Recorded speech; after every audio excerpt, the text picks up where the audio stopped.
नमस्कार दोस्तों, आज हम बात करने जा रहे हैं हिंदी सिनेमा की एक ऐसी अदाकारा के बारे में जिन्होंने अपने अभिनय से दर्शकों के दिलों में खास जगह बनाई है।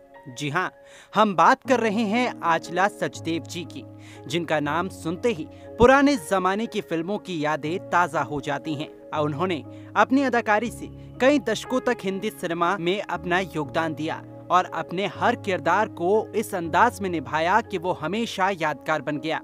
आचला सचदेव एक ऐसी अभिनेत्री थी जिन्हें ज्यादातर फिल्मों में माँ, चाची, दादी जैसे किरदारों में देखा गया, लेकिन उनका अभिनय इतना प्रभावशाली होता था कि वे छोटे से छोटे रोल में भी अपनी अलग छाप छोड़ देती थी। चाहे वो भावुक दृश्य हो या गंभीर संवाद, उन्होंने हर एक रोल में सच्चाई और गहराई से जान डाल दी। आचला सचदेव जी की खास बात ये थी कि वे बेहद ही सादगी और गरिमा के साथ स्क्रीन पर आती थीं। उन्होंने अपने अभिनय से ये साबित कर दिया कि कलाकार वही होता है जो हर उम्र और हर किरदार को बखूबी निभा सके। वे उन अदाकाराओं में से एक थीं जिनके चेहरे पर हमेशा शांति और ममता झलकती थी। उनकी मौजूदगी फिल्म में एक अलग ही जान डाल देती थी। भले ही वो वक्त दिलवाले दुल्हनिया ले जाएंगे जैसी फिल्मों में सहायक किरदार में रही हों, लेकिन उनके सीन आज भी दर्शकों के जहन में बसे हुए हैं। दोस्तों, आचला सचदेव जी जैसी अदाकारा आज की पीढ़ी के लिए एक प्रेरणा है। उनके अभिनय से हमें बहुत कुछ सीखने को मिलता है। आज हम उनके जीवन से जुड़े कुछ रोचक तथ्यों और उनके फिल्मी करियर के बारे में जानेंगे, तो जानने के लिए वीडियो के अंत तक बने रहें।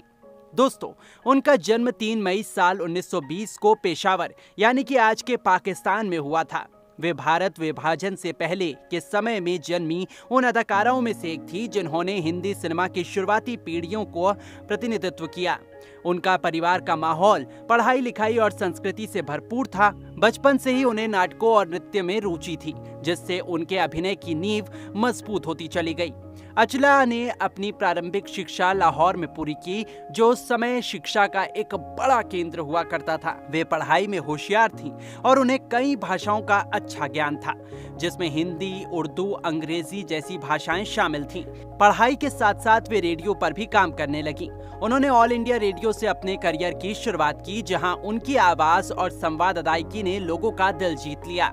रेडियो के अनुभव ने उनके अभिनय को और निखारा। उनकी अभिनय प्रतिभा को देखते हुए जल्द ही उन्हें फिल्मों में काम करने का अवसर मिला। उनका फिल्मी सफर 1930 और 1940 के दशक से शुरू हुआ और उन्होंने धीरे धीरे एक प्रतिष्ठित सहायक अभिनेत्री के रूप में अपनी पहचान बनाई। उनके अभिनय से एक अलग गरिमा और गहराई थी जो उन्हें अन्य अभिनेत्रियों से अलग करती थी।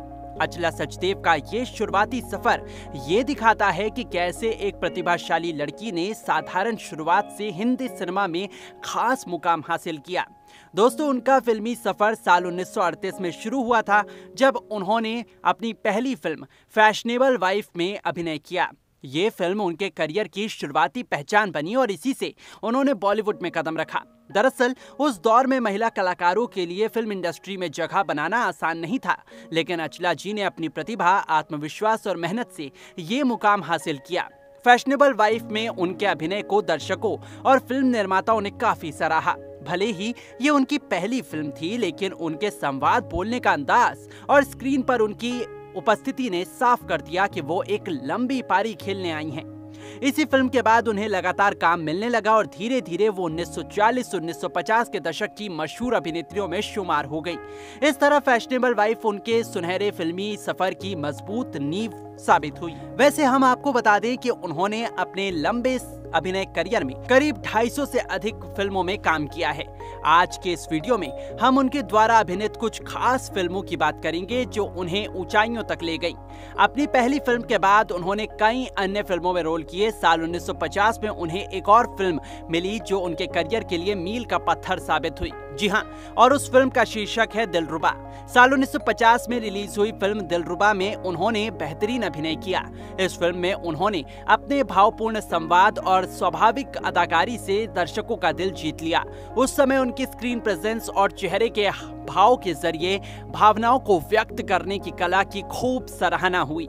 दिलरुबा में उनके किरदार कहानी का अहम हिस्सा था और उन्होंने इसे इतने सहज और प्रभावी ढंग से किया कि वो दर्शकों के बीच यादगार बन गई। ये फिल्म उनके करियर के लिए एक महत्वपूर्ण पड़ाव साबित हुई, जिसने उनकी लोकप्रियता को और भी बढ़ा दिया। इसके बाद वो एक के बाद एक फिल्मों में नजर आईं, जैसे कश्मीर, शौकिया, शीशा, रेशम, राही, फुटपाथ, सबसे बड़ा रुपया और परदेशी। 1950 का दशक उनके लिए काफी अच्छा रहा, जिसमें उन्होंने कई सारी फिल्मों में अभिनय का जलवा बिखेरा।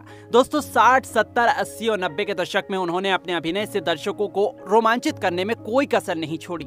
समय के साथ साथ उन्होंने अपने अभिनय के बदलाव भी किया, जैसे कि लीड रोल से साइड रोल। उन्होंने हिमालय की गोद में से लेकर हीर रांझा और लैला मजनू जैसे कई जॉनर की फिल्मों में काम किया और लोगों को रोमांचित किया। हालांकि उन्हें लीड रोल से ज्यादा कैरेक्टर रोल में देखा गया। उनकी सबसे यादगार फिल्मों में से एक है वक्त, जो साल 1965 में रिलीज हुई थी और जिसमें उन्होंने बलराज साहनी की पत्नी का किरदार निभाया था।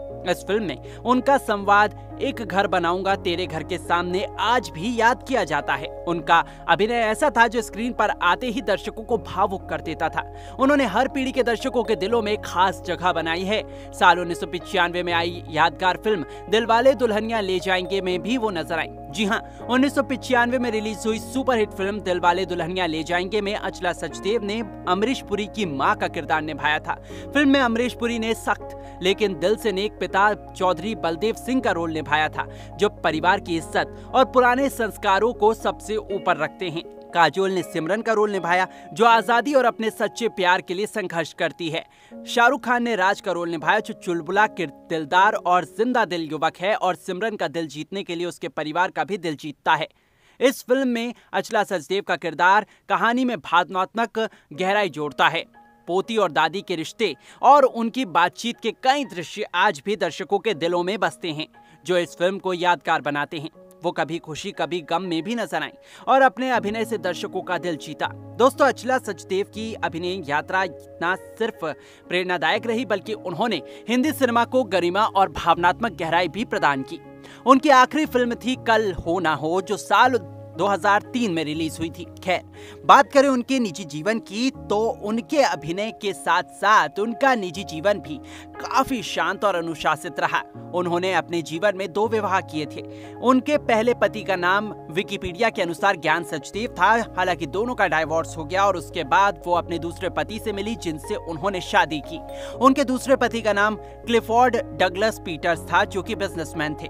हालांकि वो भारतीय मूल के नहीं थे और विदेश में रहते थे। शादी के बाद अचला कुछ वर्षों तक विदेश भी रहीं, लेकिन अभिनय के प्रति उनके प्रेम ने उन्हें फिर से भारत खींच लिया।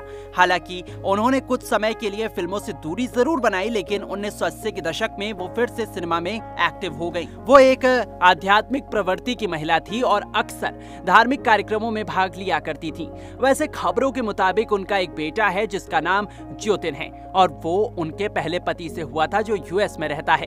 आपको बता दें कि उनकी जिंदगी में कोई बड़ा विवाद नहीं रहा, जिससे ये स्पष्ट होता है कि उन्होंने अपने जीवन को गरिमा और सादगी के साथ जिया है। उनका जीवन और व्यवहार नई पीढ़ी के कलाकारों के लिए प्रेरणा का स्रोत है। जी हाँ, अचला सचदेव एक ऐसी अभिनेत्री थी जिन्होंने बॉलीवुड के स्वर्णिम युग में अपने दमदार अभिनय और शांत व्यक्तित्व से दर्शकों के दिलों में खास जगह बनाई। उन्होंने माँ, बहन, पत्नी या सहायक किरदार में भी वो प्रभाव डाला जिसे आज भी दर्शक याद करते हैं। उनकी आवाज, बोलने का अंदाज और शालीनता ने उन्हें बॉलीवुड की सबसे गरिमामयी अभिनेत्रियों में शामिल किया। वो हमेशा पर्दे पर सादगी और संस्कारों की छवि लेकर आईं। उनके अभिनय ने कभी बनावट नहीं दिखी, बल्कि वो एक स्वाभाविक कलाकार थीं जो अपना हर एक रोल को जिया करती थी। अचला सचदेव की जीवन यात्रा हमें ये सिखाती है कि मेहनत, समर्पण और शालीनता से लंबे समय तक सफलता और सम्मान पाया जा सकता है। आज भले ही वो हमारे बीच नहीं है, लेकिन उनका काम, उनके किरदार और उनका मुस्कुराता हुआ चेहरा सदा दिलों में जिंदा रहेगा। वे न केवल एक कलाकार थी, बल्कि भारतीय सिनेमा की एक मूल्यवान धरोहर थी। उनका निधन 30 अप्रैल साल 2012 को पुणे में हुआ।